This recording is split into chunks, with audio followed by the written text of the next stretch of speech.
तबला वादक पद्मविभूषण उस्ताद झाकीर हुसेन यांचा निधन झाल्याची बातमी मी समजली। खऱ्या अर्थानं तबल्यापासून ताल वेगळा झाल्यानंतर जी पोकळी निर्माण होईल अशाच प्रकारची पोकळी त्यांच्या जाण्याने निर्माण झाली आहे। तबला वादनाला आंतरराष्ट्रीय स्वरूप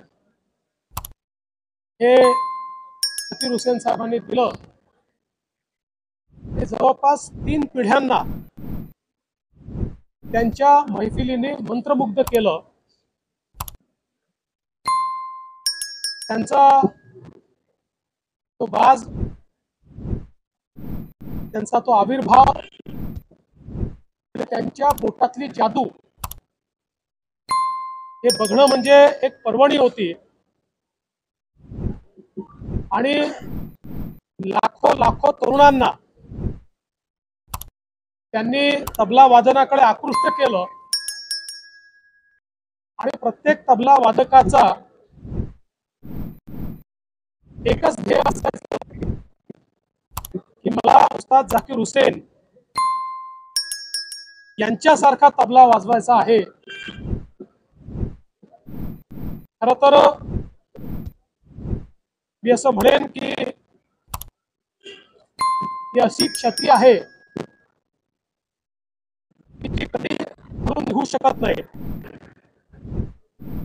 त्यांच्याकडनं प्रेरणा घेतलेले त्यांच्या कुटुंबातील मंडळी असतील किंवा इतरही अनेक शिष्य असतील, यांच्या माध्यमातून त्यांचं तबला वादनाची पद्धती ही चिरकाल जिवंत राहील। पण आता मैफिलीमध्ये ते दिसणार नाहीत। प्रत्येक भारतीयाच्या मनात असेल। मी त्यांना मनापासून श्रद्धांजली अर्पण करतो